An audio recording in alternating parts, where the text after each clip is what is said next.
पहले वहाब रियाज अपनी स्टेटमेंट। आज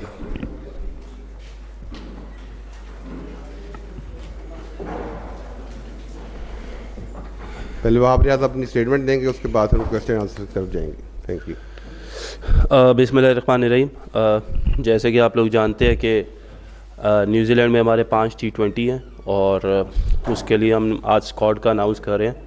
स्क्वाड का वे बिफ़ोर टाइम अनाउंस करने का मकसद ये था कि जो हमारे प्लेयर्स हैं एक तो वो मेंटली तौर पे प्रिपेयर हो जाएं, और अभी क्योंकि हमारा सीज़न चल रहा है तो एटलीस्ट हम लोग उनकी टीम से बात कर सकें कि एटलीस्ट जाने से पहले उनको एक आधा मैच रेस्ट दे दें, क्योंकि काफ़ी प्लेयर्स जो हैं वो सीज़न खेले हैं और हम चाहते हैं कि वो वहाँ पे फ्रेश जाए और जाके परफॉर्म करें पाकिस्तान के लिए और वहाँ पे सीरीज़ जीतें। मैं शुरू कर रहा हूँ नाम लेना, और उसके बाद जिसके जो सवाल होंगे वो मेरे से कर सकता है और मैं फिर आप सबको उस तरीके से जवाब देता हूँ। हम लोग 17 रुकनी टीम भेज रहे हैं जी न्यूजीलैंड, और शाहीन आफरीदी कप्तान, बाबर आज़म, मोहम्मद रिजवान, फ़खर जमान, सैम अयूब, इफ्तिखार अहमद, मोहम्मद नवाज़, इब्रार अहमद, उसामा मीर, हारिस रऊफ़, वसीम जूनियर, ज़मान ख़ान, आमिर जमाल, आज़म ख़ान, अब्बास आफरीदी, साहिबज़ादा फ़रहान और हसीबुल्लाह ख़ान। तो ये 17 लोग हैं जो पाकिस्तान को T20 स्क्वाड में जाएंगे और पाकिस्तान को रिप्रेजेंट करेंगे। शादाब ख़ान पे अपडेट ये है कि Shadab Khan is a very important member of Pakistan T20 cricket and he is a white ball specialist. Unfortunately season खेलते हुए उनको जो है वो इंजरी हुई थी, उनका एंकल ट्विस्ट हुआ था, जिसकी वजह से अभी भी उनको 2 वीक्स लगेंगे रीहैब कंप्लीट करने के लिए और उसके बाद जो है वो 2 वीक्स के बाद अवेलेबल होंगे बॉलिंग के लिए। सो शादाब इस टूर पे नहीं जा रहे। मोहम्मद हारिस जो है उनको भी हमने रेस्ट करवाया है इस सीरीज़ में, क्योंकि कुछ परफॉर्मर्स थे जो फ़र्स्ट क्लास के थे। हमने देखा कि हारिस की क्या कैपेबिलिटी है और गोइंग फॉरवर्ड क्योंकि हारिस हमारे प्लान का हिस्सा है, सो हम चाहते हैं कि हम लोग जो अपना पूल ऑफ प्लेयर्स है उसको थोड़ा और वसी करें, जिसकी वजह से हम लोगों ने हारिस को इस टूर पे जो है वो रेस्ट दिया है। उसके अलावा आई होप कि ये लड़के जो हैं ये जाके परफॉर्म करें, और अब आप लोगों के जो सवाल हैं उनका मैं फिर उस तरीके से जवाब देता रहूँगा।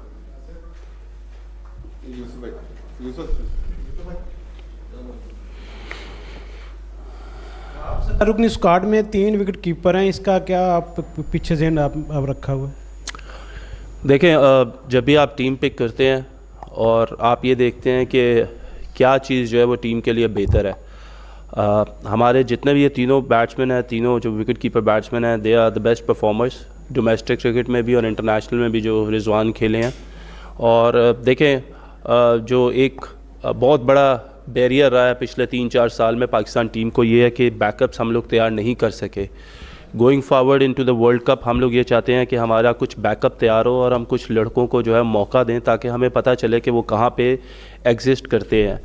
हसीबुल्लाह ने क्योंकि मिडल ऑर्डर खेला था PSL में पेशावर ज़ल्मी के लिए और उसकी कुछ इनिंग्स बड़ी इम्पैक्टफुल रही हैं, और ओवरऑल हमने देखा कि वो पिछले 2-3 साल से वाइट बॉल क्रिकेट में बहुत ज़्यादा परफॉर्मेंसेस दे रहे हैं।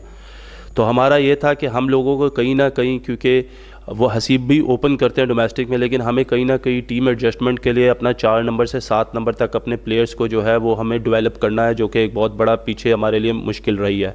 क्योंकि जो कुछ प्लेयर्स जो हमारे रिसेंटली खेले थे, जिसमें खुशदिल थे, मोहम्मद आसिफ थे, हैदर अली थे, शुएब मलिक थे, तो ये कुछ ऐसे प्लेयर्स थे, फ़हीम अशरफ थे, जो काफ़ी जिनको मौका मिल सका लेकिन वो उस तरीके का इम्पैक्ट क्रिएट नहीं कर सके। So now we are in a building phase के वर्ल्ड कप जाने से पहले हमें ये पता हो कि हमारा 4, 5, 6, 7 पे कौन प्लेयर खेलेगा, कौन उस चीज़ को, कौन उस अपॉर्चुनिटी को जो है वो ग्रैब कर सकता है। तो इसको मद्देनज़र रखते हुए भी हमने ये देखा कि Hasibullah is another best performer, और he has that ability where his strike rate is also very high. तो हम इस तरह के प्लेयर्स को डेवलप करना चाह रहे हैं ताकि वेस्ट इंडीज़ में आगे जाके हम लोगों को कुछ खास प्रॉब्लम्स ना आए। वाह भाई, आपने शादाब की इंजरी का बता दिया है, साथ में एहसानुल्लाह और नसीम शाह भी एक लंबे अरसे से इंजरीज का शिकार हैं। मेडिकल पैनल की उनके हवाले से आपके पास क्या रिपोर्ट्स हैं? क्या वो PSL खेल सकेंगे या नहीं, और वो पाकिस्तान टीम में कब तक कमबैक कर सकेंगे? क्या वो आपके T20 वर्ल्ड कप के लिए प्लान का हिस्सा हैं? देखें, एहसानुल्लाह, शादाब खान, मोहम्मद हसनैन, नसीम शाह, ये 4 वो लड़के हैं जो इस वक्त अनफिट थे। हसनैन, अच्छी खबर यह है कि हसनैन और नसीम ने जो है वो रिकवर किया है और इस वक्त नसीम जो है वो क्रिकेट एकेडमी में जो है अपना जो रिहैब है उसको प्रोसेस कर रहे हैं और होपफुली वो PSL तक, बिकॉज हम उन पे कुछ ज़्यादा लोड नहीं करना चाह रहे, तो PSL तक ही will be available for his Islamabad united. Same as Mohammad Hasnain, वो भी अभी फ़िट होके वापस आए हैं और उनको भी अब हम लोगों ने एकेडमी में जो है हम उनको बुला रहे हैं ताकि हम उनको भी असेस कर सकें, क्योंकि गोइंग फॉरवर्ड ये हमारे एसेट्स हैं। एहसानुल्लाह अनफॉर्चुनेटली उसको अभी थोड़ा सा टाइम और लगेगा, सो आई एम नॉट श्योर कि अगर वो अभी इस दफ़ा PSL खेल सकेंगे या नहीं खेल सकेंगे। लेकिन शादाब भी हमारे लिए, जिस तरह मैंने कहा, is a very important player to us, तो उनका भी क्योंकि ये जो एंकल की इंजरी हुई है उसके बाद वो भी एकेडमी आ रहे हैं, तो और वहाँ पे उनको रिहैब भी करवाया जाएगा। उनके साथ अरशद इकबाल भी हैं, सो हम लोग ऑलरेडी इन लड़कों पे हमारी नज़रें हैं और हम इनको इंशाल्लाह लेके चलेंगे। वहाब भाई, पहले तो बात करते हैं। शान मसूद जो है वो कप्तान है टेस्ट टीम के, पाकिस्तान T20 स्क्वाड का भी हिस्सा है वर्ल्ड कप में भी और रेगुलर में जो सीरीज़ हुई है उसमें भी, तो उनको ड्रॉप करने की क्या वजह है? और दूसरा, आज़म खान जो है उन पर तनकीद होती रही है माजी में, उनकी शमूलियत हुई है, तो उनकी फ़िटनेस के हवाले से क्या कहते हैं? लेकिन मिडिल ऑर्डर में दूसरी तरफ देखा जाए तो कोई स्पेस बाकी नहीं रहती। अभी कोई प्लेयर ऐसा नहीं था आज़म खान के अलावा जिन्होंने नेशनल T20 में परफॉर्मेंस दी, लीग्स में परफॉर्मेंस दी, तो इस हवाले से क्या कहते हैं? देखिए, आज़म को हम लोगों ने बड़ा क्लोजली वॉच किया है और एट टाइम्स ऐसा होता है कि आपको फ़िटनेस के ऊपर स्किल्स को आपको प्रेफर करना होता है। एक प्लेयर जो आपको मैच जितवा सकता है, I think that is much more important than anything else. Past में हमारा ये ज़रूर है कि फ़िटनेस का लेवल होना चाहिए, इस पे हमारी आज़म खान से बात हुई है। We have given him a very clear message going forward कि we want to invest in you, but at the same time you have to respond as well. और ऑब्वियसली आप किसी से ये बिल्कुल नहीं एक्सपेक्ट कर सकते कि 10 दिनों में वो अपना 10-15 kg नीचे गिरा लेगा, बट देयर इज़ अ वे। अभी आज़म जो है वो जाएंगे टीम के साथ और उसके बाद, क्योंकि वी हैव सीन के PSL में, डोमेस्टिक में और ऑल ओवर द लीग्स उनकी जो परफॉर्मेंसेज रही हैं, he is a very impact player. और नंबर 6 पे जिस तरह हमने कहा कि हम सब, क्योंकि हम लोगों ने सबको ट्राई कर लिया हुआ है मोस्टली, तो हम लोग चाहते हैं कि हम आज़म को जो है वो एक चांस दें, एक मौका दें, and when he will B come back तो उनकी जो फिटनेस गोल्स हैं उनको भी हम लोग खुद मैयर भी करेंगे और इस सीरीज़ के बाद जो भी टाइम मिलेगा उस पर वो हम उनको एकेडमी भी बुलाएंगे। And he is already working hard in Karachi और कम्युनिकेशन जो है वो बड़ी क्लियर है उसके साथ, तो इंशाल्लाह वो जो है वो उसमें भी आपको बेहतरी नज़र आएगी। Going forward, Shan Masood was also one of the probables जिनका हम लोगों ने जिस पे डिस्कशन हुई थी। शान को हमने देखा है, हमें पता है शान की क्या कैपेबिलिटी है, क्या कैपेसिटी है, बट गोइंग फॉरवर्ड क्योंकि हमने कहा कि हमारे पास टाइम बहुत मिनिमम है, उसमें हम हर लड़के को मौका नहीं दे सकते, इसलिए शान को फ़िलहाल इस सीरीज़ के लिए हम लोगों ने कंसिडर नहीं किया। लेकिन अगर हमें उसकी ज़रूरत पड़ी एंड वी फील कि अगर वो गैप कोई फिल नहीं करा तो आप हो सकता है शान को इस टीम का हिस्सा देखें। वाह भाई, बहुत से यंगस्टर पहली मरतबा इसमें सीरीज़ में नज़र आ रहे हैं। क्या जिस तरह भारत अपनी B टीम तैयार कर रहा है सीनियर के पीछे, क्या उसी का आप लेके चल रहे हैं कि भारत की तर्ज पर हम बैकअप प्लेयर्स का तैयार करें? तो क्या यही एक है? अशरफ भाई देखिए, मैं ये समझता हूँ कि आपके सीनियर्स प्लेयर्स के साथ आपका यंग टैलेंट होना बहुत ज़रूरी है। आपके कुछ प्लेयर्स ऐसे हैं जो पाकिस्तान को रिप्रेजेंट करते हैं और they are the best players going forward into the competitions. हमें बिल्कुल अपना बैकअप तैयार करना है, जिस तरीके से मैंने पहले कहा ओपनिंग स्टेटमेंट में कि हमारे पास अनफॉर्चुनेटली जितने भी हमने मिडिल ऑर्डर में प्लेयर्स ट्राई किए थे वो अनफॉर्चुनेटली उस तरीके से परफॉर्म नहीं कर सके और उनको बड़े मौके मिले। So now we have to look into the new talent वे वी विल सी कि वो लोग क्या प्रोड्यूस कर सकते हैं। ऐसा नहीं है कि जो इस टीम का हिस्सा नहीं है वो आगे जाते हुए हमारे प्लान का हिस्सा नहीं है। PSL is one of the best competitions in the world और उसमें अगर कोई परफॉर्म करता है तो we are having our eyes on them. But going forward हमें अपना बैकअप ज़रूर तैयार करना है, हमें पता होना चाहिए कि हमारे लड़के कौन हैं, कौन जो है वो पाकिस्तान को फ़ायदा दे सकते हैं। तो दैट इज़ अनदर रीज़न्स कि एक तो आपको अपने जो परफॉर्मर्स हैं डोमेस्टिक क्रिकेट के उनको भी प्रमोट करना चाहिए, उनको भी मौका देना चाहिए, और उसके साथ आपके सीनियर प्लेयर्स को भी खेलना बहुत ज़रूरी है। अच्छा, आपने कहा कि T20 के ज़्यादा टीम बनाएंगे, क्या शर्जील खान T20 के लिए विकेट ऑप्शन नहीं है? और दूसरा, ये भी पहले से इब्रार अहमद क्या दूसरा टेस्ट मैच खेलेंगे इनकी इंजरी? इब्रार पे जो अपडेट है वो हो सकता है सेकंड टेस्ट मैच के लिए अवेलेबल ना हो अभी भी उनके ऊपर, क्योंकि एक वीक है अभी next match going to the test match. तो उसमें हम इंशाल्लाह जो भी क्लियरेंस आएगी वो हम पहले उसको बता देंगे कि क्या वो फिट है या नहीं है, उसके ऊपर काम हो रहा है, ही इज़ वर्किंग हार्ड। तो होपफुली फिंगर क्रॉस अल्लाह करे कि वो तैयार हो। और जहाँ तक आपने बात की दूसरी शर्जील खान की, Sharjeel is no doubt another very destructive batsman, लेकिन अगर आप देखें साइम अयूब को, अगर आप देखें फ़खर जमान को, आप देखें रिजवान को, आप देखें बाबर को, तो you have already have some performers in the pipeline. और उनको ऑब्वियसली अगर खुदा न खास्ता they are not going to the part of the T20 squad, तो फिर आगे दूसरे लोगों को मौका मिलेगा।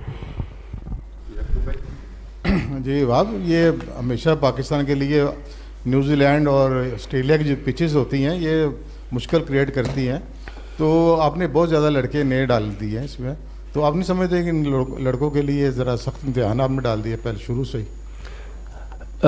याकूब भाई, जो इंटरनेशनल लेवल पे जो क्रिकेट होती है ना, वो कभी भी किसी के लिए भी आसान नहीं होती, और जो आपके परफॉर्मर्स होते हैं जो डोमेस्टिक, आपका इसीलिए होता है कि आप अपने बेस्ट परफॉर्मर्स को जो है उधर से निकाल के उनको आगे लेकर आएँ। कंडीशंस मुश्किल ज़रूर है, लेकिन आप ये देखें कि अगर वो वहाँ पे क्लिक करते तो उनका कॉन्फिडेंस कितना हाई चला जाएगा, और वो पाकिस्तान के लिए किस तरीके की परफॉर्मेंसेस करते हैं। मैं पहले कहता हूँ कि हमें फेलियर से नहीं घबराना चाहिए। ये जो हम लोगों ने लड़के सिलेक्ट किए हैं, क्योंकि मिनिमम टाइम है, ऐसा नहीं है कि हम इनमें से किसी ने परफॉर्मेंस ना की तो हम उसको राइट ऑफ कर देंगे बिल्कुल, या हम कह देंगे कि ये हमारे प्लान्स का हिस्सा नहीं है।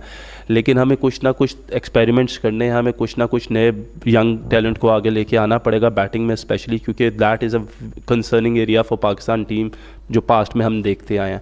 सो होपफुली फिंगर क्रॉस के अल्लाह करे कि ये लोग परफॉर्म करें, और अगर ये अच्छी कंडीशंस में अच्छी टीमों के अगेंस्ट परफॉर्म करेंगे तो गोइंग फॉरवर्ड इनका कॉन्फिडेंस भी बेहतर होगा और पाकिस्तान टीम को भी इसका फ़ायदा होगा। जो आपने T20 वर्ल्ड कप का प्लान तैयार किया उसमें के अंदर सीनियर खिलाड़ी हैं जिसके अंदर शोएब मलिक या शहजाद से कोई बातचीत हुई है सर, ऐसे कि वो प्लान का हिस्सा है? देखें, मैंने जिस तरह कहा कि कोई भी प्लेयर राइट ऑफ नहीं है। गोइंग इनटू, अभी हमने डोमेस्टिक परफॉर्मर्स को पिक किया, गोइंग इनटू PSL अगर हमें फील होगा कि हमें मलिक साहब की या हमें अहमद शहजाद की ज़रूरत है या किसी भी XYZ प्लेयर की ज़रूरत है, तो हम उसको ज़रूर कंसिडर करेंगे। हमने किसी भी प्लेयर को ये नहीं कहा कि उसका कैरियर ख़त्म हो गया है या वो खेल नहीं सकता। हम तो ये कह रहे हैं कि अच्छी चीज़ है कि अगर हमें परफॉर्मर्स नज़र आएंगे तो वो तो हमारे लिए ज़्यादा काम आसान कर देंगे।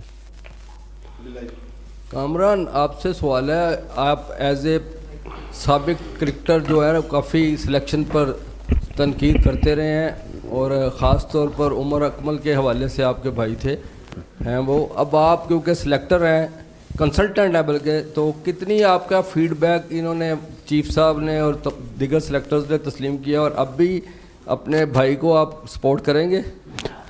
देखिए, यही बात करते हुए आ रहे थे कि बैकअप हमारा तैयार नहीं हो रहा था, और जहाँ तक चीफ सेलेक्टर ने और टीम मैनेजमेंट ने जो बात की है और एक पेज पे हैं, और इस पाकिस्तान के लिए जो हम लोग करना चाह रहे हैं, जो बात करते हुए आ रहे हैं, उसका आज आपने रिज़ल्ट देख लिया। वाइट बॉल क्रिकेट में आप ज़्यादा एक्सपेरिमेंट करते हैं, आप बैकअप तैयार करते हैं, तो मेरे ख्याल से एक स्टार्ट हुआ, पहली सिलेक्शन है वाइट बॉल क्रिकेट में।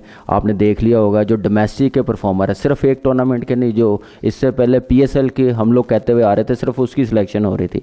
अब डोमेस्टिक को भी हमें क्राइटेरिया बनाना पड़ेगा। जैसे साहिबजादा फरहान PSL में उसकी परफॉर्मेंस नहीं है, लेकिन उसने 3 फॉर्मेट में बड़ी ज़बरदस्त परफॉर्मेंस दी है, हसीबुल्लाह ने दी है, तो एक अच्छा साइन है। तो इंशाल्लाह हमें वैल्यू देनी पड़ेगी परफॉर्मर्स को, और वाइट बॉल में ये एक्सपेरिमेंट कर सकते हैं। और जहाँ तक उमर की बात है, उमर परफॉर्मेंस की बेस पे आएगा, सिर्फ मेरी वजह से नहीं आया। पहले भी पाकिस्तान वो खेला अपनी परफॉर्मेंस से खेला, मेरी वजह से नहीं खेला। इंशाल्लाह अगर वो परफॉर्मेंस सामने नज़र आएगी, टीम कॉम्बिनेशन में आता है, team chief selector team management, तो डेफिनेटली वो हिस्सा बनेगा। कोई राइट ऑफ नहीं किया हुआ सेलेक्टर हम लोगों ने, चीफ ने, तो इंशाल्लाह आप नज़र आते रहेंगे और बैकअप ये मिलता रहेगा कि कोई इंजर्ड हो मेन इवेंट में तो वो हमें प्रेशर ना आए, जैसे नसीम शाह का हमें वर्ल्ड कप में प्रेशर आए, हर किसी ने बात की है, तो उसका बैकअप होना बड़ा ज़रूरी है। और आप ऐसे ही क्या नाम है चांस देंगे तो बैकअप तैयार होगा, कॉन्फिडेंस मिलेगा इंटरनेशनल क्रिकेट में।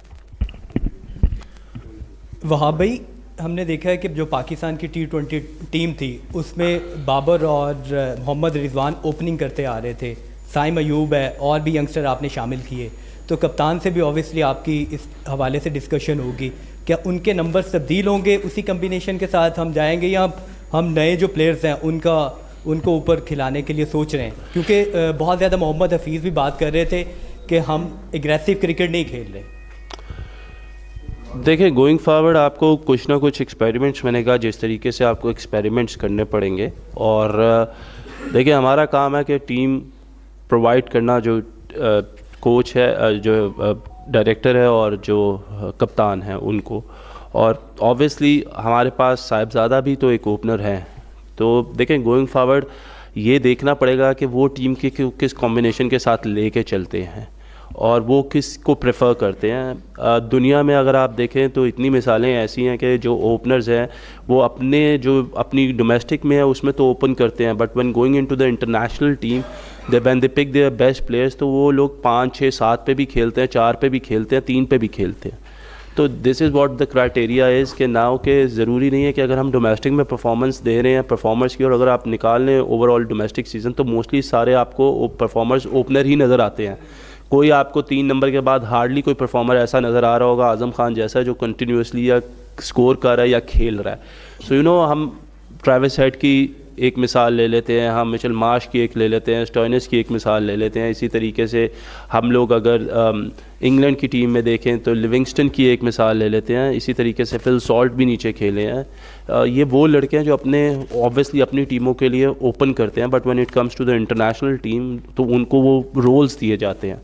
तो अब हमें वो रोल्स जो हैं वो लड़कों को देने पड़ेंगे कि यार ये रोल्स आपके हैं, हम आपको इधर देख रहे हैं, आप में वो कैपेबिलिटी है, आप में वो कैपेसिटी है, तो अब लड़कों को हम मौका दे रहे हैं। अब होपफुली लड़के भी उस तरीके से रिस्पॉन्ड करें सो ताकि वो उनके लिए भी चीज़ें आसान हो और हमारे लिए भी चीज़ें आसान हो। आपने बात की कि पाकिस्तान टीम के लिए हम बैकअप भी तैयार कर रहे हैं, क्या कोई स्पिन डिपार्टमेंट में भी हमारे पास कोई बैकअप प्लान है? मोहम्मद नवाज जो रिप्लेस कर सकता है, कोई ऐसा?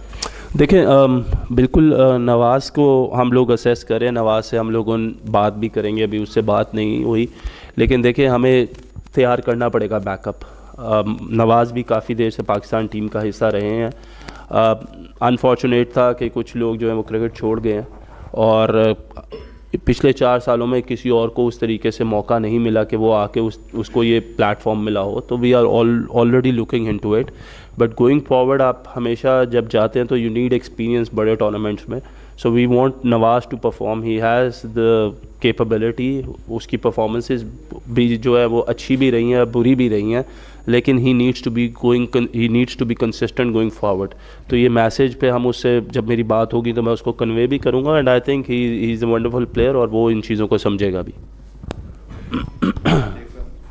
मेरा सवाल आप दोनों से ही है, वहाँ पहले आपसे मैं पूछता हूँ कि टीम अनाउंस होगी, एक पेज पर है मुतफिका इत्तेफाक राय से आपने टीम अनाउंस की, तो आप क्या होप कर रहे हैं कि टीम क्या रिजल्ट देगी? और कामरान आप भी बता दीजिए कि टीम से क्या तवक्कुआत बसते हैं आपको? आप जब भी टीम अनाउंस करते हैं तो आपकी पहली तवक्कुआत यही होती है कि वो इंशाल्लाह जीतेगी और पाकिस्तान को जो है वो कामयाबी हासिल होगी, और इसीलिए आप वो करते हैं ये सारा कुछ। तो मैंने जिस तरह कहा कि मुझे उम्मीद है कि T20 क्रिकेट, क्योंकि वाइट बॉल क्रिकेट में स्पेसिफिकली T20 क्रिकेट में हम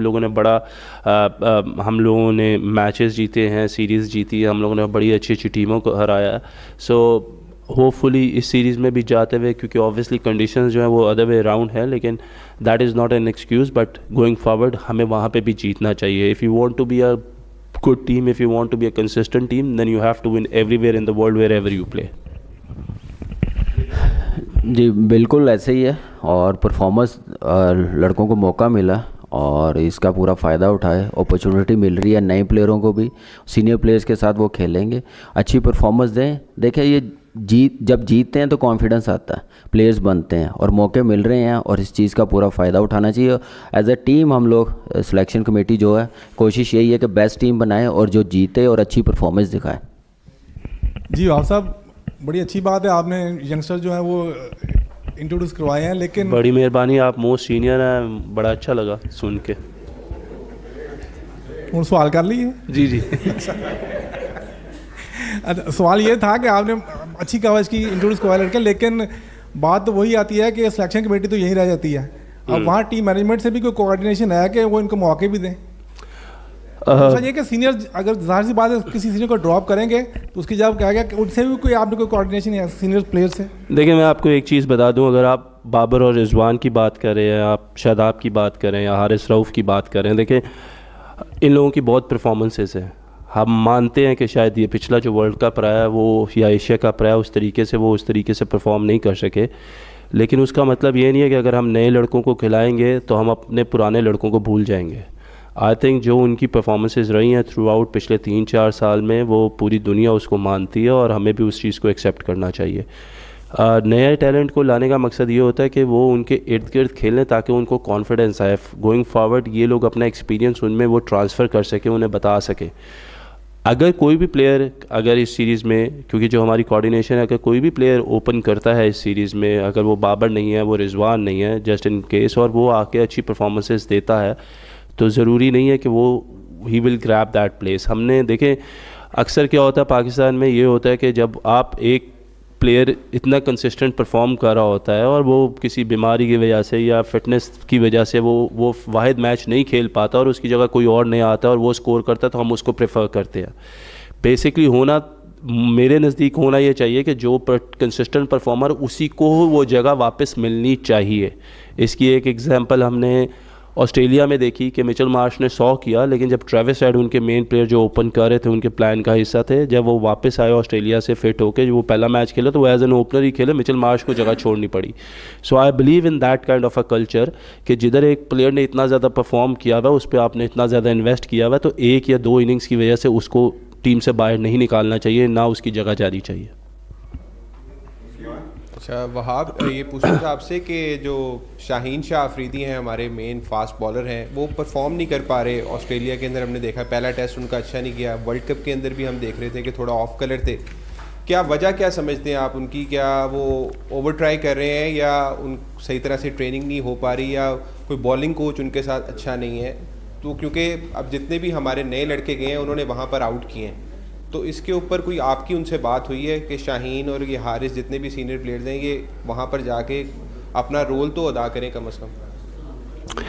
देखिए शाहीन आफरीदी की हम हमेशा इसीलिए बात करते हैं कि शाहीन आफरीदी ने पिछले 4 साल से 5 साल से 2018 से जब वो आए, उन्होंने इतनी परफॉर्मेंसेस दी है कि हमें आदत हो गई है कि शाहीन हर मैच में परफॉर्म करे। अनफॉर्चुनेटली क्रिकेट एक ऐसी चीज़ है, एक ऐसा प्लेटफॉर्म है कि जिधर आप हर रोज़ परफॉर्म नहीं करते। मैं ये नहीं कह रहा कि शाहीन को परफॉर्म नहीं करना चाहिए, लेकिन एट टाइम्स कभी बैड पैच आ जाता है, कभी आप कोशिश भी कर रहे होते हो लेकिन आपको उस तरीके से रिवॉर्ड्स नहीं मिल रहे होते। Shaheen is a very sensible guy और उसको ये चीज़ों का पता है और उसको ये मैसेज दिया भी जा रहा है। और ऑब्वियसली आपकी बात से मैं एग्री करता हूँ, अगर इस टेस्ट मैच में शाहीन को विकेट्स मिलती, वो परफॉर्म करता अच्छा, तो शायद पाकिस्तान के रिज़ल्ट में थोड़ी और बेहतरी आ जाती। But going forward he knows he is very responsible, he is somebody जिसमें बहुत भूख है, ही इज़ नॉट समबडी जो अपनी परफॉर्मेंस से सेटिस्फाई हो जाता है। उसको यही होता है कि मैं हर मैच में जाऊं और मैं हर मैच में आउट करूं। एंड दैट जो ये आपने बात की है उसमें हमारी उससे बात हुई है और ऑब्वियसली वो भी बहुत पुरज़म है कि उसके ऊपर जो रिस्पॉन्सिबिलिटी है वो उसको सही तरीके से जो है वो निभाए। हमें उसको थोड़ा सा टाइम देना पड़ेगा, हमें जल्दी जो है वो मुंह नहीं फेर लेना चाहिए या हम लोगों को बहुत जल्दी किसी को राइट ऑफ नहीं कर देना चाहिए। आई थिंक 5 साल की परफॉर्मेंसेस 5 मैचों से या 6 मैचों से जो है वो अकाउंटेबल नहीं होती, तो हमें थोड़ा सा टाइम देना चाहिए। एंड आई होप के going forward he will get back into his form और फिर से आप उसको इंशाल्लाह फलते फूलते देखते रहेंगे। लास्ट सर वाइस कैप्टन हमने जिस तरीके से इस सीरीज़ में भी जब टेस्ट सीरीज़ थी तब अनाउंस नहीं किया था, गोइंग फॉरवर्ड भी जो हम वो जब टीम वहाँ पे पहुँच जाएगी उसके बाद हम लोग डिसाइड करेंगे कि हमने किसको वाइस कैप्टनसी देनी है। Last question Usama. वहाब दौरे न्यूजीलैंड के लिए 17 रुकनी स्क्वाड का ऐलान हो गया, लेकिन कामरान गुलाम नज़रअंदाज हो रहे हैं। इस साल नेशनल T20 कप में भी उन्होंने 451 स्कोर किया है, तो क्या उनकी जगह टीम में नहीं बनती? नहीं, देखिए कामरान पिछले 2-3 साल से परफॉर्म करता आ रहा है, बड़ा कंसिस्टेंट परफॉर्मर है हमारे लिए। मुझे ऐसा लगता है कि T20 में I think he still needs time, कि जिधर वो जो है थोड़ा सा और अपना बेहतर करे। सिर्फ आपको एट टाइम्स ये नहीं देखना पड़ता कि कोई रन्स कितने कर रहा है, एट टाइम्स आपको ये भी देखना पड़ता है कि कंडीशन स्ट्राइक रेट क्या है, उसमें देखना पड़ता है। और सिर्फ एक चीज़ जो मैं अभी लास्ट में अनाउंस करूँगा, कामरान को हम इंशाल्लाह वाइट बॉल क्रिकेट में आगे ज़रूर हमारे प्लान्स का हिस्सा है, वो ऐसा नहीं है कि वो नहीं है, लेकिन इस सीरीज़ में unfortunately he couldn't make up that chance जो उसको मिलना चाहिए था। गोइंग फॉरवर्ड इंशाल्लाह हम उसको देखेंगे, लेकिन इसके साथ साथ जो हमारे T20 के टॉप परफॉर्मर्स रहे हैं जो इस कंपटीशन में खेले हैं, उन लोगों को हम लोग कैंप में बुला रहे हैं और उनको हम यहाँ पे अपने सामने भी जो है उनको इंशाल्लाह देखेंगे और वो यहाँ पे होंगे। कैंप जो है वो मैं बता दूं कि 28 तारीख से 3 तारीख तक है, जब टीम ने ट्रैवल करना है। 3 तारीख को पाकिस्तान की टीम ट्रैवल करेगी होपफुली। इसमें कुछ लड़के हैं जो कैंप का हिस्सा होंगे, उसमें कामरान ग़ुलाम, उमैर बिन यूसुफ, सज्जाद अली, अहमद शहजाद, मोहम्मद हारिस, शहाब ख़ान, मोहम्मद इमरान, मोहम्मद आमिर ख़ान और आरिफ याकूब। ये 9 प्लेयर्स हैं जो पाकिस्तान टीम के इस कैंप में पाकिस्तान के लड़कों को ज्वाइन करेंगे और हमें उनके ऊपर भी इंशाल्लाह पूरी नज़र रखे हुए हैं। ठीक है जी, थैंक यू।